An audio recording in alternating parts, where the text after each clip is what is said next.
Hi viewers, chicken வறுவல் எப்படி செய்யலான்னு பார்க்கலாமா?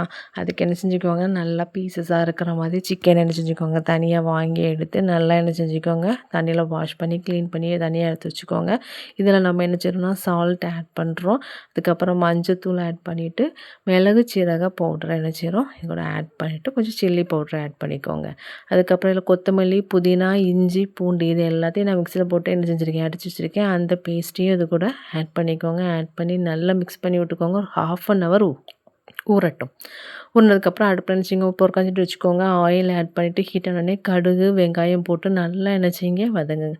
வெங்காயம் நல்லா வதங்கின உடனே நம்ம வச்சுருக்கிற அந்த மசாலா போட்ட சிக்கனை என்ன செஞ்சுக்கோங்க, இது கூட ஆட் பண்ணி நல்லா என்ன செய்யுங்க மிக்ஸ் பண்ணி விடுங்க.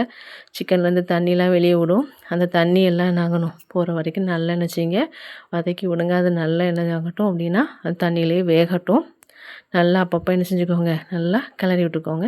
இதெல்லாம் நமக்கு தேவை அப்படின்னு சொன்னால் சிக்கன் 65 பவுடரையும் என்ன செஞ்சுருக்கேன் நான் ஆட் பண்ணியிருக்கேன். ஆட் பண்ணி மிக்ஸ் பண்ணி விட்டு பார்த்தீங்கன்னா சூப்பரான டேஸ்ட்டான சிக்கன் வறுவல் ரெடி. கண்டிப்பாக வீட்டில் ட்ரை பண்ணுங்கள். ட்ரை பண்ணிட்டு ஷேர் பண்ணிடுங்க, கமெண்ட் பண்ணுங்கள், சப்ஸ்கிரைப் பண்ணிடுங்க. தேங்க்யூ.